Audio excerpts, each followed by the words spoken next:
Why are the top players in the country still signing national letters of intent? The NLI is a one-sided contract that has no benefit to players.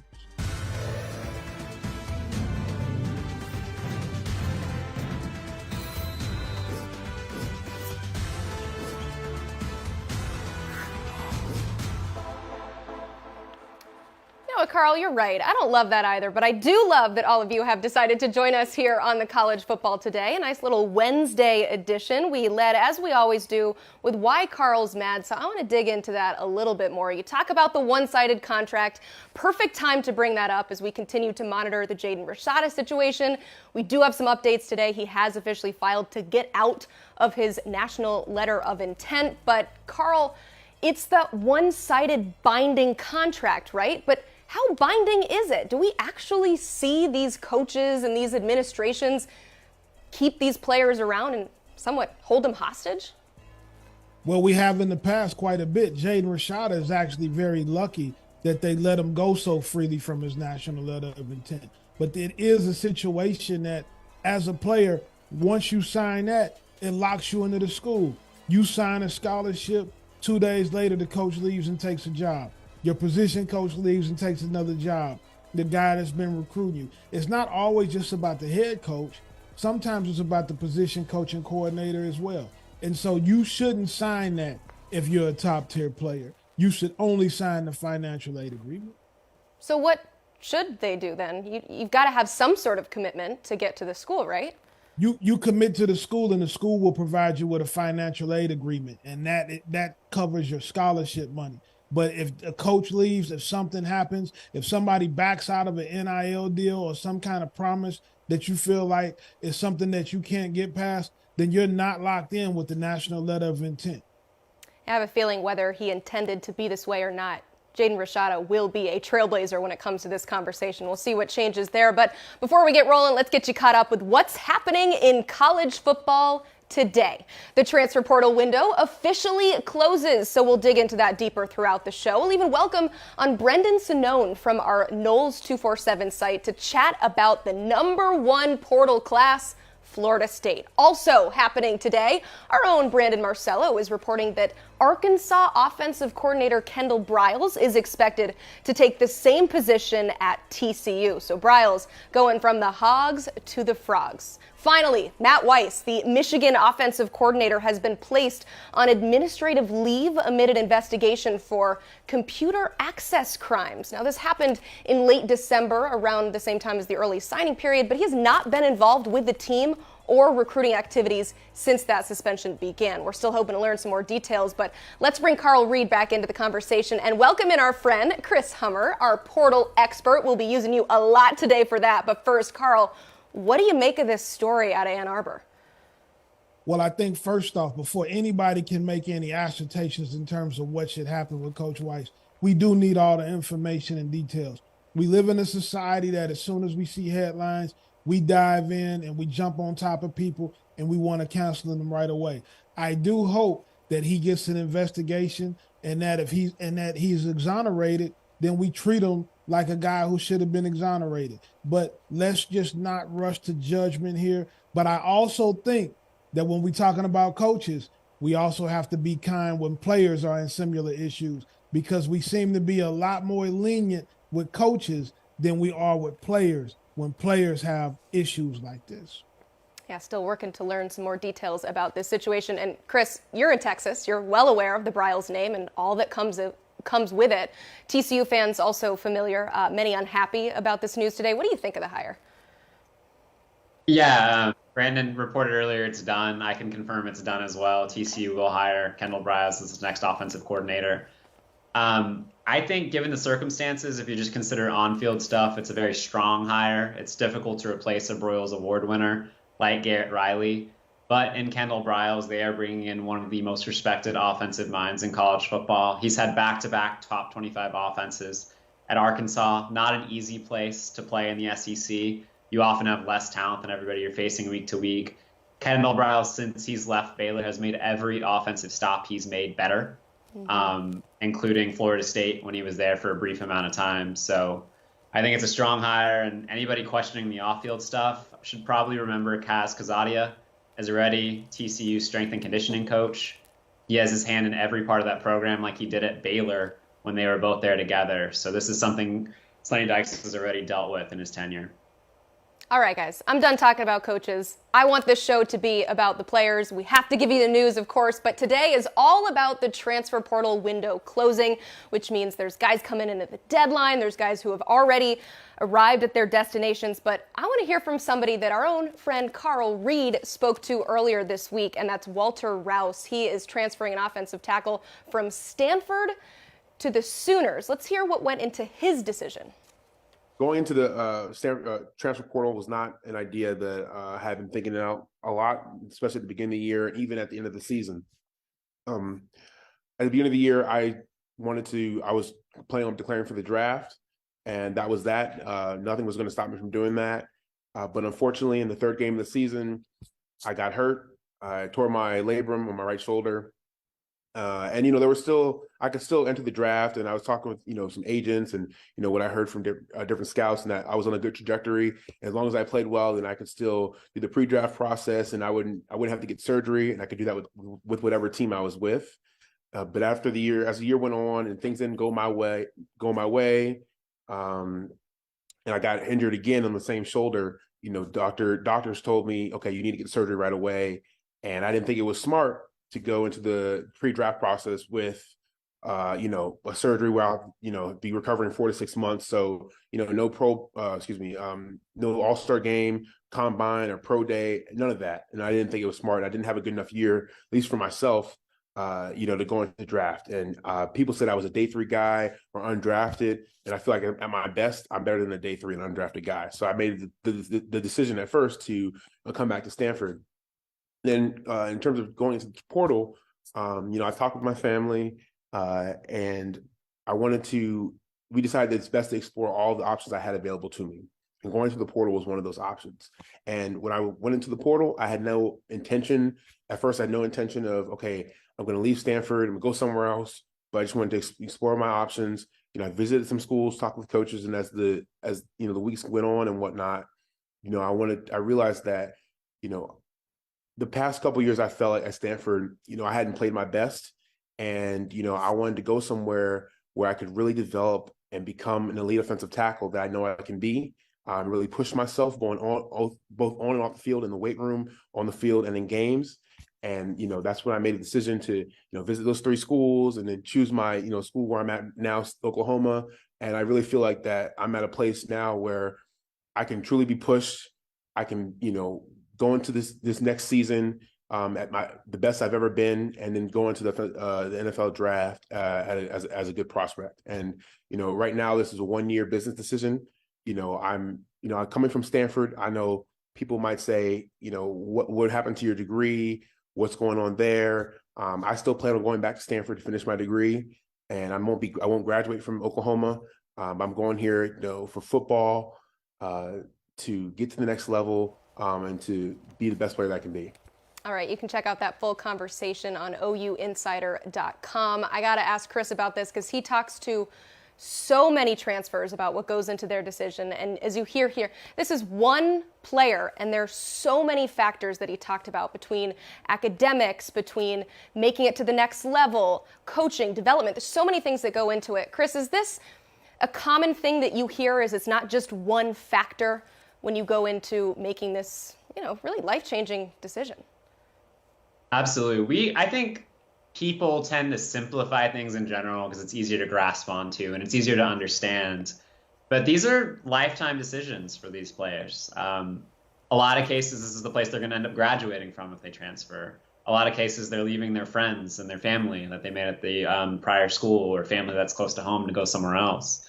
And in Walter's case, he's leaving a place he spent a ton of time in his career, had a lot of success, but he clearly felt like his best path to the NFL was at Oklahoma and to play outside of Stanford. And there's a ton of stuff that goes into these decisions. I think a lot of people want to zoom in on NIL. A lot of people want to zoom in on the NFL draft.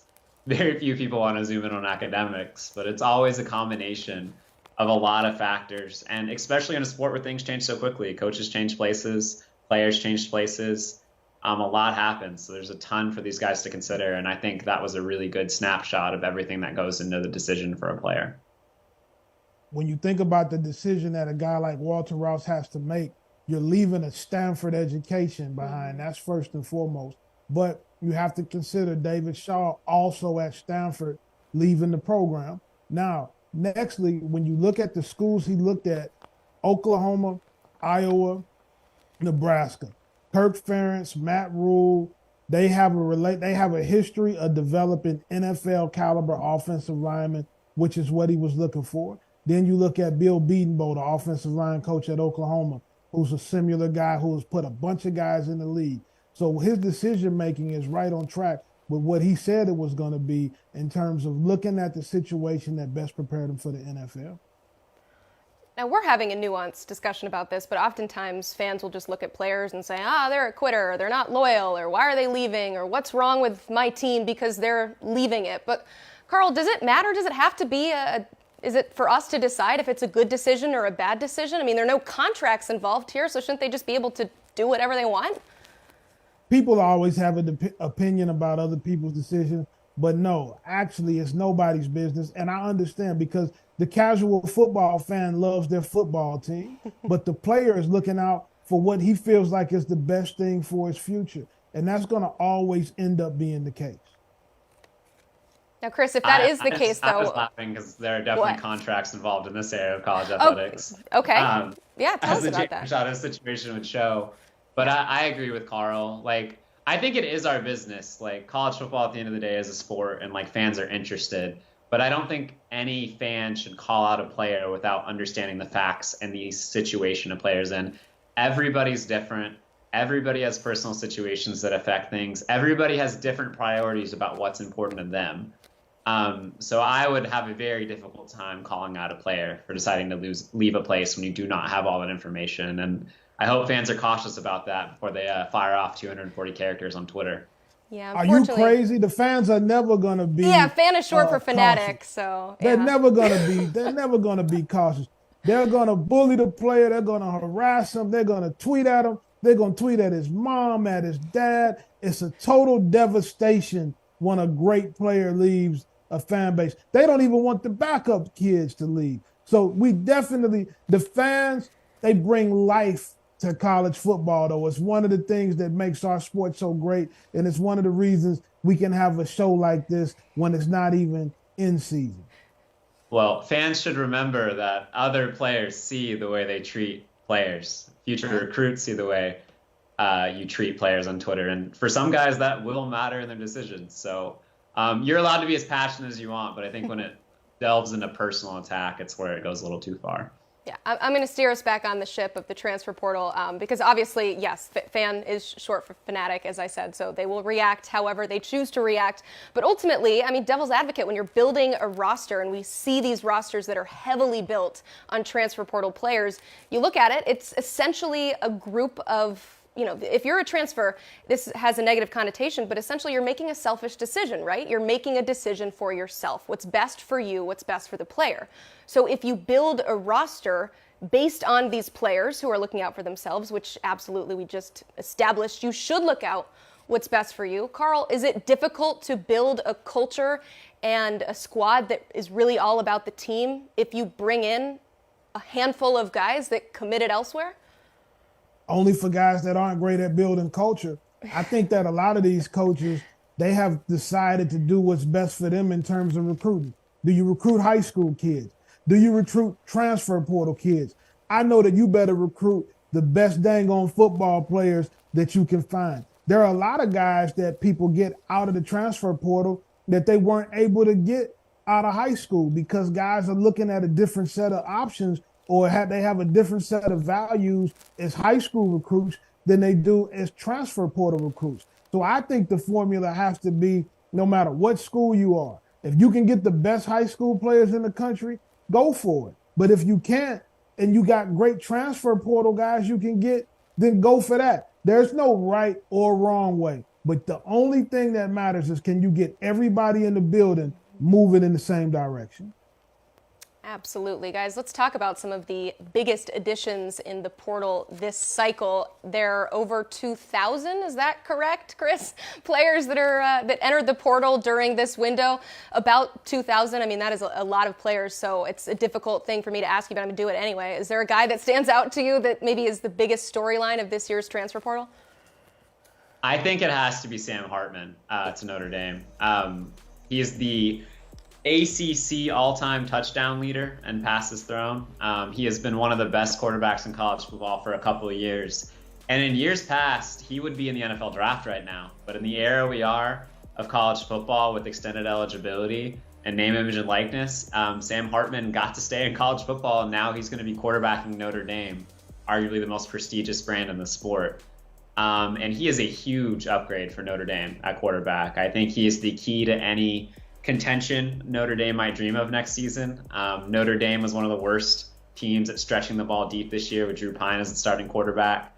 And as we saw with Tyler Buckner in the bowl game, Buckner lacked some consistency with his 3 interceptions. Sam Hartman solves all of those issues. Notre Dame should have a top 25 offense for the first time since 2017 with Sam Hartman at the helm. And I think that could equal a couple more wins for the Irish and Marcus Freeman. He's going to have a huge impact on the 2023 season. Who's the biggest player in the transfer portal? What do you think? Hartman's a great one. Hartman's a great one, Chris. I think that he's the quarterback that Marcus Freeman needs for sure. But the biggest guy has to be Travis Hunter. Travis Hunter, who a year ago shocked the world by going to Jackson State with Deion instead of Florida State and went into the portal, and people felt like he was going to end up going to Georgia. And so he goes to Colorado. Can he continue to play as well as he played in the Pac-12 as he did in the SWAC? That's going to have a lot to do with how well Colorado can do early. I don't think there was a better player in the transfer portal this year than Travis Hunter. He was number 1 on our transfer portal ratings, so that certainly agree with that there. A lot of quarterback movement in particular. Chris, have you seen, you've been tracking these cycles for many years. Is there anything unique about the movement this cycle when it comes to the quarterback position? I don't know about unique. There's less. Like last year, we saw Caleb Williams go in the portal. Last year, we saw Quinn Ewers go in the portal. We don't have one of those guys in this cycle. Both of those players were 99 overall in the 24/7 Sports transfer rankings. There is not anybody of that stature this year. But I think we've seen a ton of volume among quality starting quarterbacks that we haven't seen before. I think over half of the ACC starting quarterbacks have changed teams, and some of them even changing within the conference. I'm thinking of Brennan Armstrong from Virginia to NC State, Phil Jerkovich from Boston College to Pittsburgh. So there's going to be a lot of intermingling of quarterbacks, and we've seen a ton of movement of quality players. We just lack kind of that no doubt All-American slam dunk we had last cycle with Caleb Williams. But it's been a very, very active cycle for transfer portal quarterbacks. And frankly, most of them are off the board at this point. If you don't have a transfer portal quarterback at this point in the portal process, you're probably in a little bit of trouble. Yeah, again, today is the last day to enter. It's the 45th day of that initial 45-day window, and we're seeing some action already today. It's been kind of quiet. I will say, though, that the biggest bomb to drop has got to be A.D. Mitchell, the wide receiver from the national championship Georgia squad. So, Chris, it looked like this is something that could potentially happen today. What was your initial reaction when it became official? I think it's important to note A.D. Mitchell's stats don't look impressive because he was hurt all year. But Stetson Bennett earlier this season called A.D. Mitchell the best receiver in the country. So this is a huge loss for Georgia. I believe he caught the game-winning touchdown pass against Ohio State, and he caught a touchdown pass in the national championship game. He's been a factor when healthy. And the buzz and the smoke right now with A.D. is it's all Texas and maybe a little bit of USC. A.D. is a Fort Bend, Marshall, Texas native. He played in high school there all the way up until his junior year. There's a ton of smoke in Austin where I live about A.D. Mitchell potentially being a Longhorn. And I think that's certainly something to watch moving forward. Texas wants to shore up that wide receiver room. I think Texas thinks it has a contender in 2023, and it looks like they might be trying to make a really big move to add another consistent weapon for Quinn Ewers.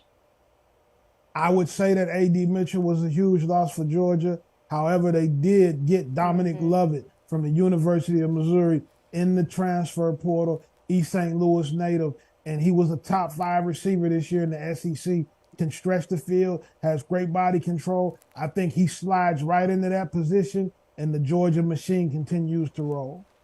That's why it's so hard to keep up with it, because you see so many wide receivers. You mentioned USC too. There's been a couple wide receivers leave there as well. And so there's just so much transition involved. And again, this is the first portal window. We had a question in the chat. I am watching the chat, by the way. So if you have any questions or comments or concerns, just let me know. I will. Only rule of thumb is just be nice, you know. So somebody asks when the transfer portal will reopen. They've heard two different dates. There's the May date and the April. Just to confirm, Chris, it is that April date, which is the 15th through the 30th. That's when the spring opens. So looking ahead, there's going to be so many position battles that we see throughout the spring. What are you anticipating, or what are you monitoring as we enter this the spring cycle for the second portal window opening? Yeah, the spring transfer portal window is going to be a little slower, I would anticipate. We're not going to see 1,900 names from the FBS enter the portal all at once like we did this time around, but you might see more quality players. I think the spring window is going to be an excellent time for anybody with any leverage from an NIL perspective to push their school for more money. I'm thinking of a situation like Xavier Worthy at Texas last year. He did that with a couple teams coming after him and ended up with a very nice six-figure pay bump. So it happens quite a bit. So you're going to see a lot of that. And then also just like position battles. I'm thinking about a place like Ohio State. Kyle McCord versus Devin Brown is going to be one of the most intriguing quarterback battles in the country. We saw a similar thing with Joe Burrow and Dwayne Haskins a couple of years ago. Usually only one of those guys sticks around. I'm not saying the loser of that battle is going to leave and win the Heisman Trophy eventually, but whoever does end up leaving, and somebody likely will, we saw that with Ohio State taking Tristan Gebbia the other day from Oregon State as a depth piece in the quarterback room, potentially getting ready for some departures in that room, is going to be a very hot name in the transfer portal market. And we have several other quarterbacks, several other receivers, several other DBs that are going to look at the portal and examine their options. So it could be a very intriguing 15 days in April. Now, Carl, you have the experience from a coaching standpoint. This is when we have those discussions of should you name a starter? Should you come out and say who's going to be on the depth chart? Because you're trying to strategically keep your guys around because you do need depth. But I think a great example of last year's cycle is what we saw Dave Aranda do at Baylor with Gary Bohannon and allowing him to go seek out a starting position elsewhere. So from your perspective, from a coaching perspective, how fair is it for a coach to make sure that they keep some of that depth around and be strategic about moving through the transfer portal? Because, Carl, you've brought this up before. Coaches also like to tell players if they need to enter the portal, right? It's a two-way street. The fair left town years ago. Nothing is fair in the game of football, So when you come in the transfer portal, one of the big things we have to look forward to is spring practice. And Chris alluded to this. When you have position battles in spring practice, that's going to let a lot of guys know where they stand. So you're going to have guys that lose position battles that jump in, and you're going to have coaches that are telling kids, hey, I gave you another spring to show me that you can do it, and you can't do it. It's time for you to find another place as well. Some hard decisions coming down the block at spring. Real quick, Chris, today, again, the final day. Any last-minute portal additions that stand out to you? I think A.D. Mitchell is definitely the biggest name to know. It's honestly been a slower day than I think a lot of people would have anticipated. But people have to remember, throughout most of the country, classes already started. The ad drop date is passed at a lot of schools. It's hard to get in for the spring semester. So a guy like A.D. is certainly the flashiest name, and I think he's probably the most important name to know coming out of today.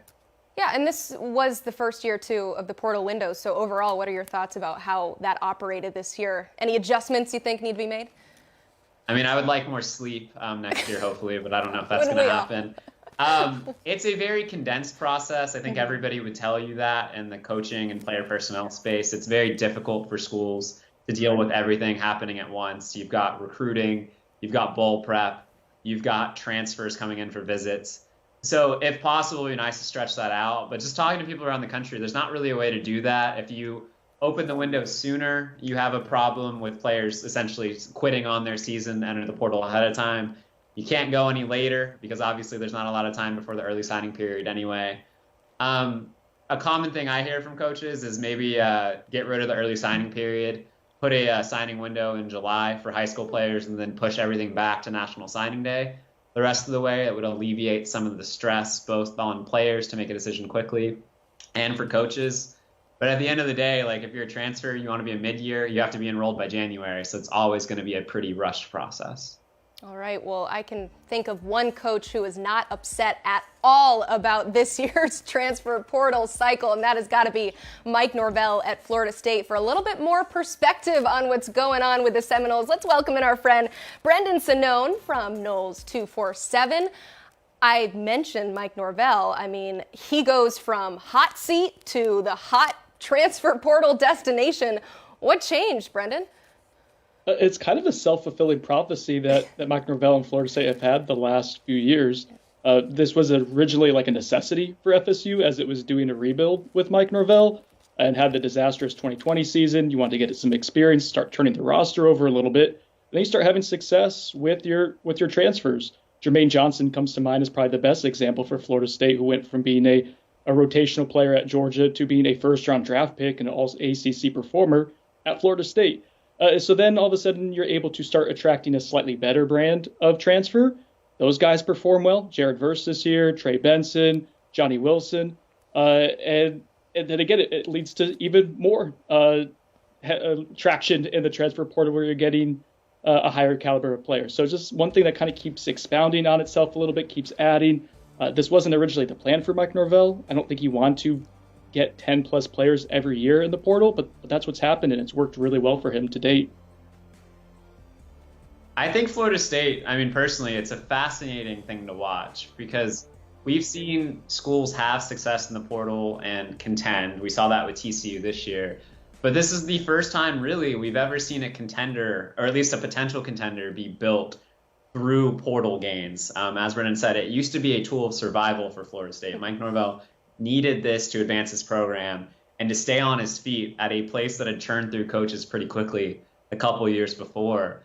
And now it's a tool of contention. They're bringing in legitimate championship caliber players like Fentrell Cypress and Jermaine Byers to aid them in their push for an ACC championship. So it'll be really fascinating to see going into 2023 if this experiment of the transfer portal can result in a legitimate college football playoff contender. And we haven't seen that before, and I think this would be a very fascinating result if Florida State was to find success ultimately with it. Well, Chris, I'm going to tell you what. I was hanging out one time at the University of Memphis with my guy, Dan Lannon, and he takes me in a room, and he says, you got to see this. And I go in there with my wife, and Mike Norvell is talking to a bunch of recruits, and he's got it pumping, he's got it going on. I leave the room with Dan Lannon, but my wife stays in the room with Mike Norvell, and I thought she was going to get in the transfer portal. I had to re-recruit her to get her to go out. So I'm not surprised that Norvell is having the success that he's having recruiting. He's an electric guy. He's a dynamic leader, and he knows exactly what he's doing in building his program. Okay, we might need to change that graphic there at the bottom. It says 45 players transfer. It looks like it's going to be 46 there, too, with Carl's wife. But, I mean, along those same lines, Brendan, something you said kind of stuck out to me. You know, he brought in 9 transfers this year, 14 last year. You said that it wasn't the intention for him to continually bring in that many. Why not? If it ain't broke, right? So initially, yeah, he wanted to build through the high school ranks, right? And that's how it's always been done. One thing that I really like about Mike Norvell is he's super adaptable and malleable. Like he will figure out ways to survive and to adjust and to tweak his program. And I think what he saw with Florida State's recruiting efforts in the transfer portal, they had so much success, not just getting quality players for a year, but quality players for 2 or 3 years, guys who were multi-season contributors. And once he saw, like, okay, you can get a safer prospect, if you will, someone who has a little bit more a known commodity to them, like a Fabian Lovett, who was a part-time starter at Mississippi State. Well, he's going to be going into his 4th year at Florida State next season, and he's an all-ACC performer the last 2 seasons at defensive tackle. So FSU starts adding those type of guys. Mike Norvell sees that this is something that works, and mentioned earlier, like he started to attract a higher caliber of recruit. Like, yeah, it just made sense. It was this way of finding a little bit of value in the margins where you could, maybe other college football teams weren't finding that value. I personally, I don't know, I'll throw this to Hummer, but like, I think that you can see teams starting to put more and more emphasis on the portal because you can get a guy for multiple years who's already a known commodity and you don't have the risk of him leaving because of the one-time transfer. I think that's super valuable, man. Yeah, we've seen schools take that to the extreme. I'm thinking Texas State signing an all-portal class a couple of years ago, because there is value in being able to know somebody's going to be in your roster long term. But I think schools like Florida State, schools like TCU, schools like USC, schools like LSU are finding more of a balance in that range of signing 8 to 10, 8 to 12 plug-and-play contributors on the two deep. I think the transfer portal for a lot of schools, at least the smart ones, is a way to address holes in your depth chart for both the short and the long term. I think what gets lost about Florida State a little bit in their portal success is, as Brandon said, there's been some developmental wins. I think people forget Jordan Travis, who turned into legitimately one of the best quarterbacks in college football this year, was a developmental project at Florida State. We thought he was going to get replaced a couple of years ago by Mackenzie Melton. And now he's back in his 6th season for college football heading into 2023. And he's on my short list as a Heisman favorite. I think he has legitimately turned into an NFL draft prospect. And that's thanks to Mike Norvell's developing. So you're seeing teams both add immediate contributors who might be around for a year or two, but also adding pieces to their two deep who can help you this year, help you next year, and maybe be a starter down the line. So it's a really nice balance for programs, and it's a way to know what you're getting. High school recruits are clay, you got to mold them, but in this case, you know exactly what you're getting in somebody who's been in college for a while. So it's a very valuable tool. One of the biggest things, guys, when you're looking at recruiting in terms of how many guys you're going to get from the portal versus high school, I still think it's going to always come down to your positional needs. If you need an edge guy, then you just got to get an edge guy. It might be a really great recruiting year that year in the state of Florida, and you can get some really talented kids. It may be a thinner year, and it may be some guys available to you in the portal. I think that Florida State and Coach Norvell is showing the depth of being able to go into high school and develop a kid, but also being able to go into the portal and find the kids that are going to fit the culture that he's built, that are plug-and-play guys like Jared Verse, who came in and did some huge things for him. But so I think that's what it comes down to when you're going recruiting. It's just about the talent, and it's just about, can the kid play high-level football for your school and in that conference you're in. Yeah, I mentioned the difference between how many players Mike Norvell brought in between last year, 14, this year, 9, but they're number 1 in the rankings this year because the guys that they brought in are just that impactful, and, you know, we rated them really high. But Chris, you mentioned about kind of this sweet spot, this Goldilocks amount of bringing in recruits while also bringing in some guys in the transfer portal. Brendan, you're boots on the ground, you're on the scene. When it comes to Florida State, if there are pros and cons that come with bringing in transfer portals, let's do the devil's advocate. What's the con when it comes to bringing in a lot of guys that you didn't initially recruit fresh out of high school? Yeah, so the con for me is you talk about chemistry, and that's such, I'm probably going to overuse this word in this explanation. It's such a difficult thing to determine what chemistry is going to, how it's going to occur, how a different player is going to impact the overall culture of a program. It's an intangible that you really can't quite measure. But what Mike Norvell has done well is figure out guys, like they've been very selective in the transfer portal. Now, the con to that point, Emily, is that FSU has taken maybe a handful of guys who, whether they haven't been ideal fits chemistry-wise or maybe have had some injury issues, because normally if you're on the transfer portal, there's a reason why it may not have worked out previously at your previous institution. So like Mackenzie Milton and Andrew Parchment, there were guys at key positions who didn't work out and you had to adjust on the fly because they either had some baggage, some injury issues, whatnot. I think that's kind of the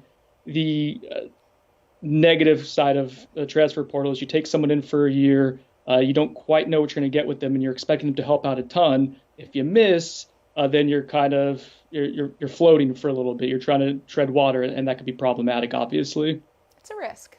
Could we make the argument, though, the other way? Could we say that you're taking a bigger risk taking a high school kid because we don't know if he's going to be good enough? We don't know if he's going to adjust to going to class. We don't know how his personality is going to be. Does he love to play, or did he just love to be recruited? Guys that have been in the portal, we have a resume and evidence of could they produce at that level. We have a college transcript that says, does this guy go to class and can he handle the academics? So on the flip side, I think right now in this market that you're taking a bigger risk on whether a high school kid can pan out or not than you are if a transfer portal kid can pan out.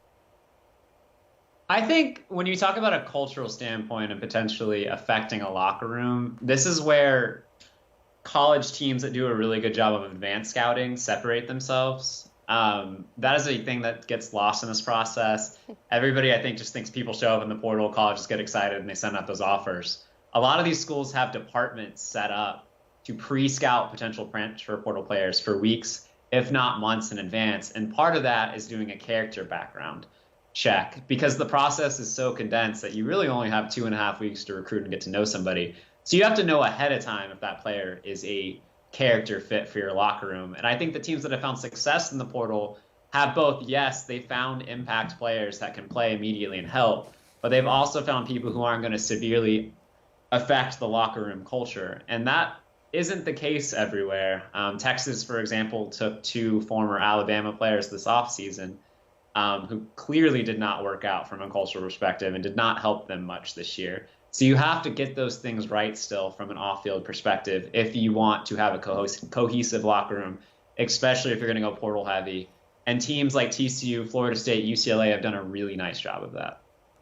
Yeah, I remember. Now, Chris, here's the thing, though. What? Those 2 guys from Alabama that went to Texas, we did have the evidence that they could be a culture problem. He just made a decision to take them anyway.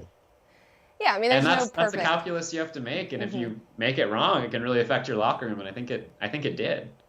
Yeah, I mean, Chris, we talked about this when we did our transfer portal palooza in early December when this window originally opened up, is that if you're all of a sudden, if you're a coaching staff and you're finding out today that there is a player in there and you haven't done any homework on him, you're already late, right? I mean, this is part of the process is you have to do your homework during the season, and we're 5 years into the transfer portal now, and so we kind of understand how the process works. But what I find incredibly interesting is just the drastically different mindsets and theories of these coaches, right? We have a guy like Dabo Swinney who famously is, doesn't love the portal. We don't see him enter the portal and bring some players in nearly as often as a other guy in the conference, Mike Norvell, who seems to love it and understands the importance of it. Brendan, you follow the ACC very closely. How perplexing is it from your standpoint to see so many different theories about how to use the portal? I think it makes sense because you can build a roster in so many different ways. And it's fair to note that Clemson has recruited at a different caliber than Florida State has from the high school ranks for quite a bit now. So it's a different, and they've already had a culture established, a way of doing things. So it makes sense that Clemson is doing it its way. I am a little curious as to why Dabo Swinney has taken such a hard stance on it. They need to be a little bit versatile and adaptable, I think. But there is something super interesting to me and poetic that, the ACC runs through Clemson right now, deservedly so, but Florida State is knocking on the door. FSU is making an attempt to unseat Clemson and is doing so rapidly and quickly with the way the roster's ascended. FSU is coming off a 10-win season, and it's done it in just a drastically different manner of recruiting by using the transfer portal. This class at FSU was put together this cycle. It's the number 1 transfer class for a reason. There's a ton of talented players that have been used to, as both Chris and Carl have said, like to supplement needs for Florida State. So it's going to be interesting if FSU has reloaded and upgraded its roster enough to knock off Dabo Swinney, who has decided to basically sit still or stand still and go into the season with his roster intact. Every time I see a big-time player go in the portal and I see Clemson not go after him, I do cringe a little bit and wonder, can he continue to keep it going the way he has? But he has dug his heels in on how he's going to build his roster and complete his program. But you have to know that he's serious about winning because he goes out and he gets Garrett Riley as his offensive coordinator. He believes wholeheartedly that his culture, that his program, that is the way to build it, that has been successful for him. And so we will see if Florida State going completely the other way to the transfer portal can knock Clemson off its perch in the ACC. But I can tell you right now, Clemson has 7 of the last 8. And until Florida State beats them, we have to say that Dabo is doing it his way, and he's had a lot of success doing it. Man, Carl, you're making so many great points, but the chat is still losing their minds about this whole Mike Norvell story. Is there any other little nugget that you can provide us? I'm still losing my mind about it, too. What was happening in Memphis with all of these coaches? I'm going to tell you what, Mike Norvell had a great staff. Like I told you at the time, Oregon head coach Dan Lannon, who's a great friend of mine, was his linebacker coach. A lot of the quality football coaches on that staff. And so he was so intense. He was so organized and so well thought out in the way he was talking, recruiting to the families that he had on campus that week. I know he had a bunch of guys jump in the boat and commit to Memphis that week. He had a big time program there. That team ended up going undefeated and they lost in the Cotton Bowl. I can't remember who they lost to. And then that parlayed him into the Florida State job. But I was not surprised at all. That's why I picked Florida State to win 10 games this year, because I knew that Mike Norvell was dynamic. All right, we got a couple questions here for Brendan in the chat. Can you see Mike Norvell winning a title in the next 5 years? Is this transfer portal strategy going to work long term? What do you think? I think so. I would have said no a year ago because I thought that it was still a little bit too much of a turn and burn kind of deal where you were losing too much each year to have continuity and consistency. But the culture that he's established at Florida State has proven to be something that has an upwards trajectory. The things are moving in a direction that is positive, and transfers have been a huge part of cultivating that culture. I think that's what's made me turn on that idea a little bit. He's had success. He's brought in guys like Jermaine Johnson, like Jared Verse, Fabian Lovett. And these are all guys who've become team captains or team leaders to some extent, or some extent or the other in the last couple of years, and that's huge. Like that's big that you have guys coming into your program and that they are becoming faces of your program. And like I mentioned earlier, it's now leading to bringing in a higher caliber of athlete, a better caliber of athlete, guys with more upside, both as high school recruits, but in the transfer portal as well. So is it a sustainable formula? I mean, we'll see. There haven't been a whole lot of teams that have sustained long-term success through the portal. It's still pretty new, but I love the way Florida State is handling it, the way they're supplementing needs, the way they found that, as Chris mentioned, that sweet spot of about 10 or so guys each year. I think it's working out really well. And yeah, I think Mike Norvell has a legitimate chance to win a national title at FSU now based on the work he's done in the portal. And those guys are sticking around too. I mean, Jared Verse was not just a one-year Band-Aid. He's sticking around for a year too. So we'll see what happens there. Before we let you go though, very important question here. The people want to know which one of those bottles goes down the smoothest. Ooh. Anything Old Forester related. I'm going to give a shout out to Old Forester. Probably 1910 or 1920 are really, really good. So, and I got more bottles too. Okay. My wife knows all too well. Unfortunately, a lot of money going to the bottle collection. We got to get you an NIL deal then. So yes, you've please. already shouted out. Okay, Old Forester, you hear him, call him up. You can check out more of his work on Noles 247. Brendan, thank you so much for all of that great perspective. And you guys are not going anywhere though, because I got one more question for you. Let's kind of download from the day. I learned a lot about the transfer portal. Brendan, thank you again. Guys, I learned a lot about the transfer portal today, and I know the people in our chat learned a lot about it as well, and what Florida State is doing and what they're building. So I want to kind of go around the horn here. We'll start with you, Chris. Just what did you learn from today? What's kind of final thought? Yeah, Mike Norvell will take your girl if you're not careful is what I learned. Just from Carl, I just got to say it, man. Yes. What a killer out there. But oh, God. Yeah, I learned listening to Brendan. Sorry. That I think Florida State is in a place where with a little bit higher caliber of recruiting and they're already bringing in guys like Hakeem Williams, a 5-star at the 2023 class, that Florida State's in a position to not only compete for a college football playoff, but potentially, if the transfer additions keep hitting, to challenge for a national championship here in a couple of years. Carl? What I learned today is more about what I've talked to Walter Rouse about the last couple of days in terms of his decision to leave Stanford. Because when I first heard it, I couldn't understand how a kid was going to leave Stanford and give up that type of education to play around in the transfer portal. But the NFL, the National Football League, is still important to guys. And the life-changing money that you receive by being a high draft pick in the NFL is still at the forefront of a lot of the decisions the guys are making. And a lot of fans think that everything is about NIL money. And I want to make the most money possible. These guys are trying a lot of the time to just position themselves to get the best possible draft grade they can get so they can move on and play in the National Football League.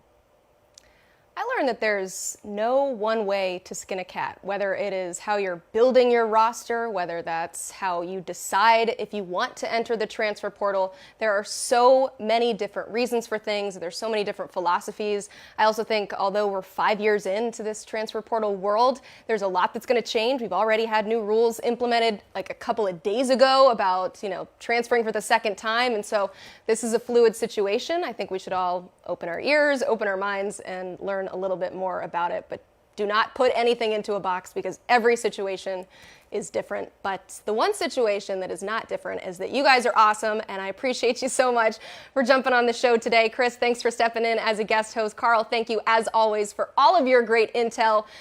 For all the people that are new to this show, a lot of people are new. This is our second full week doing it. You can catch us at 5 o'clock Eastern on Mondays and Wednesdays right here on the 24/7 Sports YouTube page. And to make sure that you do not miss a moment, be sure to like this video and subscribe to it. And have a great weekend. We'll see you next Monday.